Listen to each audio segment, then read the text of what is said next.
From the dojo to the octagon, this is Budocast, your source for the latest in martial arts news, culture, and competition. From breaking fight results to evolving techniques, we cover it all. Let's get into it. Let's do it. Welcome to this customized deep dive into the architecture of martial arts. For you listening right now, we are really pulling back the curtain today. We're looking at sources that span from instructional encyclopedias and these deeply personal memoirs all the way to breaking regulatory news. Yeah, and we've also got some international prospect tournaments to cover, plus a pretty surreal presidential spectacle later on. Exactly. We are covering a massive spectrum today. Right, and the narrative arc for you today, the through line we are exploring, is really about how combat sports scale. Okay, what do you mean by that? Well, I mean, we are going to start at the absolute micro level, like how techniques are codified in a syllabus and how they're remembered by a single aging human body. And from there, we'll move to the intense psychological breaking points of professional fighters, like what happens when a pro just snaps. And finally, we'll examine the macro level of global tournaments and just, unprecedented national spectacles. It's going to be a wild ride. Let's start with that micro level, that attempt to categorize the chaos of fighting, because we are looking at the Learn Judo platform today. Oh, this is fascinating. It really is. It's basically this ultimate digital library for the Kodokan system. And for anyone who trains, having a technical foundation is everything. Yeah, you need the blueprint. Right. And Learn Judo categorizes things so meticulously. It divides techniques into these massive hemispheres. Yeah, so you basically have Najwaza, which are your throwing techniques, and Gane.We, which are your ground techniques. And even within the throws, the Najwaza, it gets so specific. Exactly. I mean, they break it down by the primary mechanical driver of the throw. So you've got Tawaza for hand techniques, Okay. Koshiwaza for the hip techniques, and Ashiwaza for the foot and leg techniques. Which is really a masterclass in progressive overload for your brain, right? Like looking at the source, if you contrast the beginner throws with the intermediate ones, the mechanics change drastically. They absolutely do. Take Ogoshi, the major hip throw, and Osotogari, the major outer reap. These are day one beginner throw. Yeah, the classic white belt syllabus. Right. And with Ogoshi, you step in, you wrap your arm around their back, and you physically hoist them over your hip. It's very blunt. I mean, you are basically creating a massive fulcrum with your lower back and using your largest muscle groups to manipulate their center of gravity. And Osotogari is similar. You step deep outside their leg and just reap it out from under them. Like a scythe. You're driving their weight onto that back heel and taking away the support. But then the database moves you to the intermediate throws. And this is where it gets subtle. Like seoinage, the shoulder throw. Oh, seoinage is beautiful, but yeah, it's way more complex. You aren't just wrapping the waist. You have to secure the lapel, rotate your entire body 180 degrees. Right, turning your back completely to them. Yeah. And you drop your level drastically to pull them over your shoulder with this intense rotational force. It's a completely different kind of explosion. And then look at Taiotoshi, the body drop. That one, it abandons the hip fulcrum entirely. Really? How so? Well, you aren't lifting them at all. You are generating massive forward and downward momentum with your hands, and at the same time, you're blocking their path of escape with your extended leg. So it's basically a massive tripping hazard. Exactly. You're forcing them over an obstacle while pulling them down. Yeah. The timing has to be a fraction of a second perfect. Yeah. You can't just muscle a Taiotoshi the way you can sometimes muscle an Agoshi. And I noticed the ground techniques, the Katamiwaza, follow that exact same cognitive leap. Right, the transition from beginner to intermediate. Yeah, like beginners start with Keisagatami, the scarf hold. You sit beside them, wrap the head and arm, and just spread your legs out. It's very intuitive. It relies on dead weight. Right. If two untrained people get into a fight, someone usually ends up in a messy version of a scarf hold. Because it just makes sense to hold someone down that way. But then the intermediate hold they list is Kamishiwa Gatami, the upper four-corner hold. Ah, north-south position. Exactly. You are lying on top of their head, gripping the belt, and pinning chest to chest. You have to constantly manage their hip escapes and bridges. You're managing multiple planes of movement simultaneously.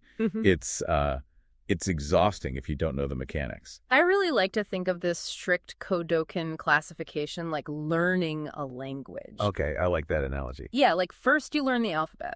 your stance, your basic grips. Foundational stuff. Right. Then you learn vocabulary. Ogoshi is a noun. Osotogari is a verb. Sure. But when you get to those intermediate throws like taiotoshi, you are learning complex grammar. You're stringing clauses together. And finally, when you get to live randori, live sparring... You're writing poetry. Exactly. You're writing physical poetry in real time. But you know what's fascinating about that poetry? What's that? Well, platforms like JudoLearn digitize these techniques and store them on a server.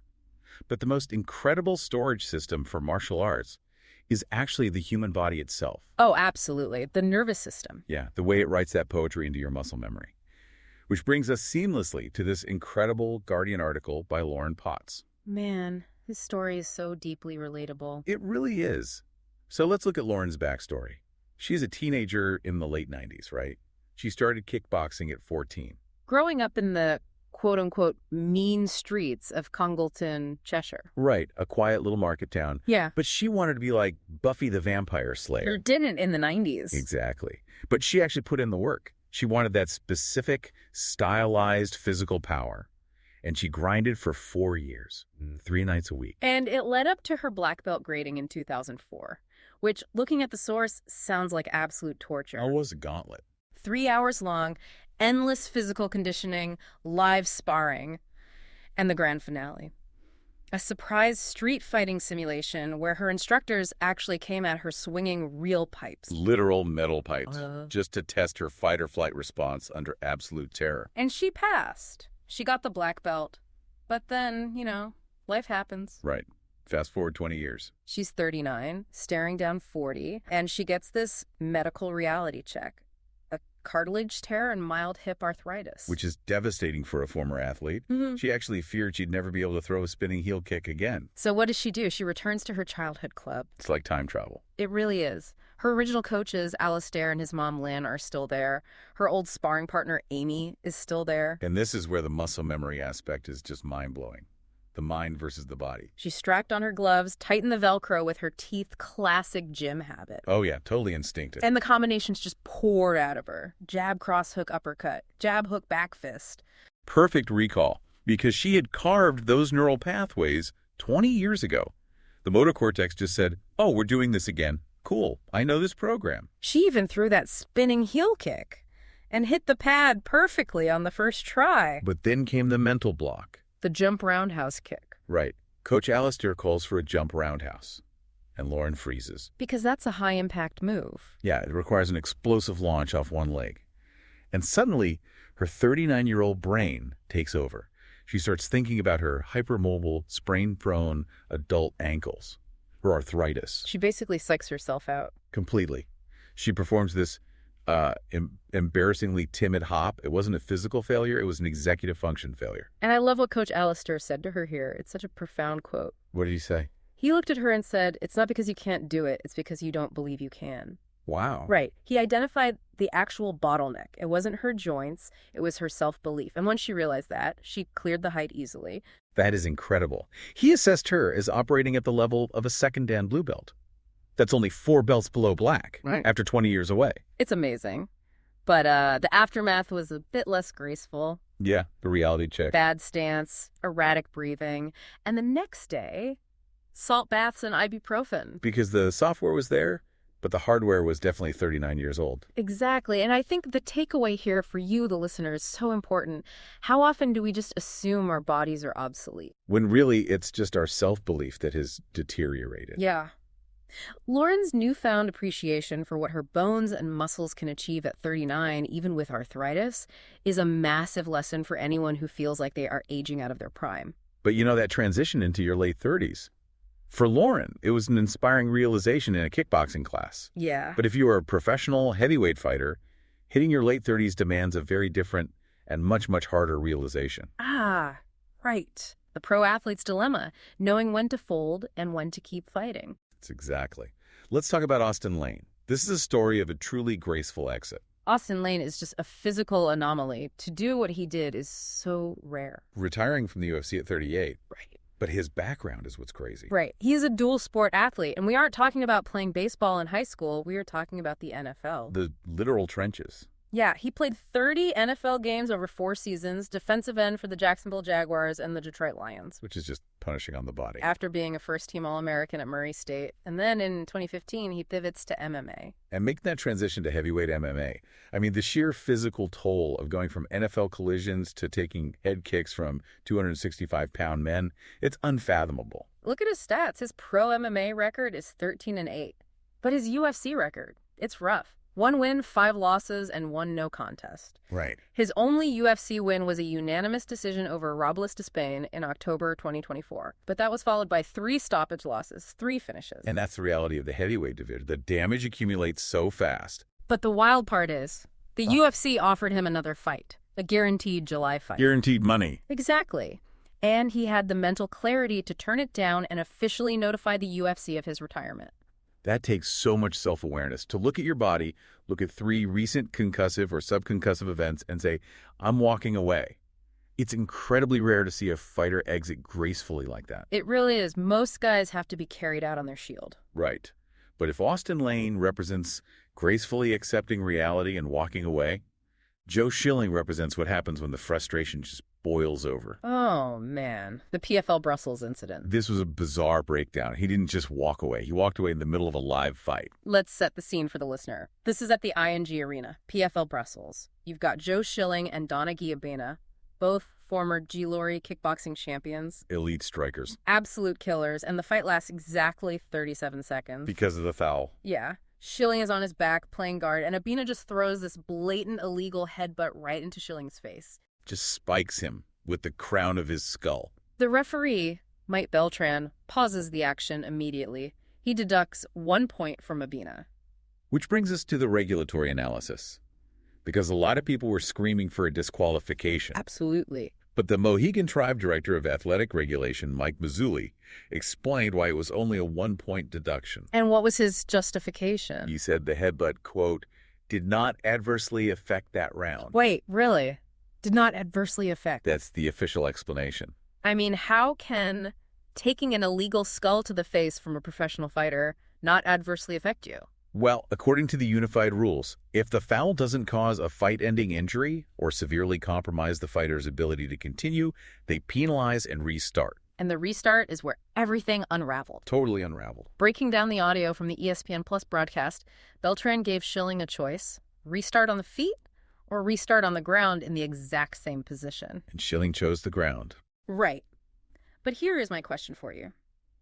Is it psychologically realistic to expect a fighter who just took an illegal headbutt to calmly lie back down, let the guy get back into his guard, and recreate a chest-to-chest grappling position without instinctively fighting for defensive leverage? Absolutely not. Yeah. It goes against every survival instinct you have. Your nervous system is redlining. Yeah. You've just been fouled. And the referee is telling you to just relax and let the threat get back on top of you. It's chaos. And that's exactly what happened. They go to restart. They instantly start fighting for hand leverage. Because they're in a fight. Right. Bina postures up. Beltran hasn't even yelled fight yet to officially restart the clock. And Schilling just loses his mind. He just snapped. He stands up. He refuses to continue, literally waves off the fight, and takes a round 1 TKO loss. It's the rules of MMA, completely short-circuiting a fighter's combat mindset. The rules are designed for fairness, but in that moment, they demanded something psychologically impossible from Schilling. And he didn't care. In the aftermath, he posted this unapologetic Instagram post. Oh yeah, he doubled down. He focused entirely on walking out to the cage with his son, and he basically told the fans criticizing him, quote, "Most of you talking shift couldn't hold my jockstrap." It's just raw frustration. It is. Before we dive deeper, shout out to our sponsors. First up, Elite Sports, leaders in premium fight wear for BJJ and MMA. Whether you're rolling or striking, they've got gear built to move with you. Check them out at elitesports.com. And if you're a school owner looking to optimize your dojo's performance, you need to check out Lotus by Open Black Belt. It's the ultimate management software for tracking ranks, attendance, and billing. They're currently offering a free trial to our listeners. Streamline your business so you can spend more time on the mats. Visit openblackbelt.com to start your trial today. You can find links for both in the show notes. And if you've got a story, news tip, or question, send it to us at Budocast.com. All right, we are back. So we just discussed the messy ends of veteran careers. Lane retiring gracefully, Schilling walking out in the middle of a round. Yeah, the dark side of longevity in the sport. Let's pivot to the absolute beginning. The hungry regional fighters who are grinding just for a shot at the UFC spotlight. The road to UFC in Macau. Exactly. This is the day one free fight night on UFC Fight Pass, starting at 6 a.m. Eastern, coming live from the Galaxy Arena in Macau. And this is the grind. The international makeup of these quarterfinals is insane. These Asian regional promotions feed absolute monsters into this tournament. Oh, the brackets are stacked. Let's look at the featherweights. Okay, you've got the deep champ, Shin fighting the AFC champ, Young Jae-song. Champion versus champion right out of the gate. Yeah. And then George's Mangoes is up against the Pancrase champ, Yuito Yanagawa. Pancrase is no joke. It's legendary. Plus, you have Ahijang Alinger versus Lim Guanwu and Regezen against Dageshirin Chagnadorj. The grappling pedigree here is off the charts. And the bantamweights are just as intense. You have a clash of undefeated fighters with Yunosuke Minami versus Kasib Murdoch. Someone's O has got to go. Right.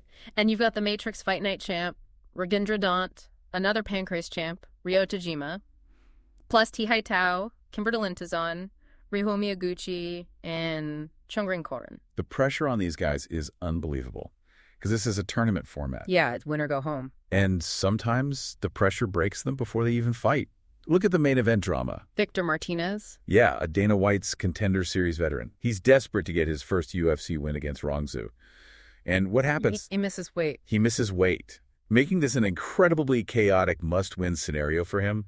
He's already compromised. It's a bad look. And then the co-main event has been Shi, who is coming off a massive first-round KO in 2024, fighting a debutante, Yudi Kayati. These guys are literally bleeding for a chance to fight on the main roster. Which is the perfect transition, because while these guys in Macau are grinding for pennies and a contract, the main roster is preparing for literally the most surreal, visually staggering venue in the history of combat sports. The grandstand. The White House UFC event.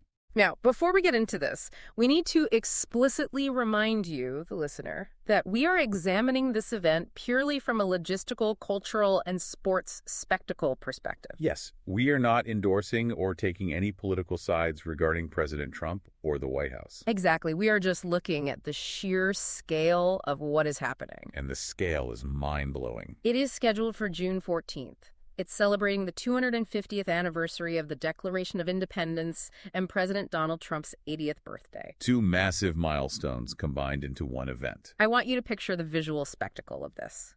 They are building a temporary octagon-shaped cage directly on the south lawn. Just let that sink in. The south lawn of the White House. With a red, white, and blue stage, a towering arch covered in stars and stripes patterns, two massive live-action screens, and a 5,000-seat arena surrounding it. But the craziest detail, they are featuring a full marching band playing blaring music ringside. Imagine trying to hear your corner's instructions over a tuba. It's insane, and the logistical footprint goes way beyond the lawn. Oh, absolutely.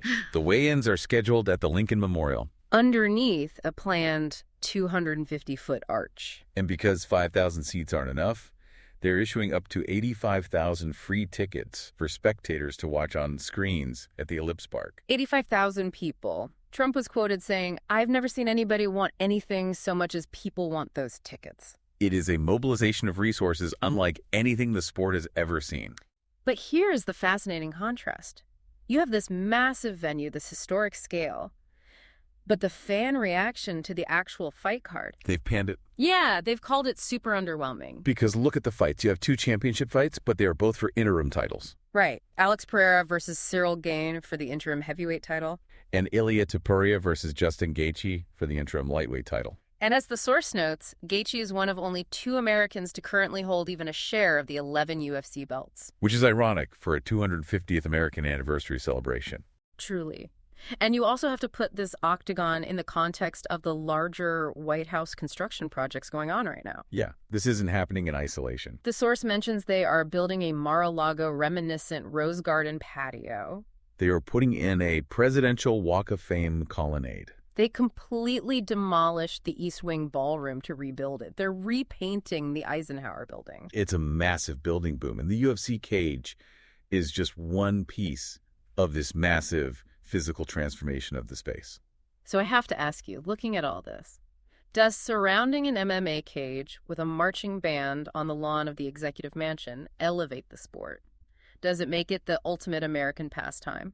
Or does it risk turning athletic competition into purely a background prop for a political festival? Honestly, I think that's the central tension of modern MMA. We've spent this entire deep dive looking at how martial arts scales. Right. We looked at the journey from a codified database like Judo Learn to the intimate muscle memory of a 40-year-old Lauren Potts, to a frustrated veteran like Joe Schilling walking away in the cage, and all the way up to this massive Octagon on the White House lawn. It's a massive spectrum. It is, and it begs the question, as martial arts becomes highly sanitized, intensely regulated, and deeply intertwined with national political pageantry, are we losing the raw, personal, street-level grit that makes people like Lauren Potts fall in love with it in the first place? That is a phenomenal question to leave off on. That's it for this episode of Budocast. Thanks for joining us as we break down the latest in martial arts. We'll be back soon with more news, stories, and insights. Until then, train hard, stay humble.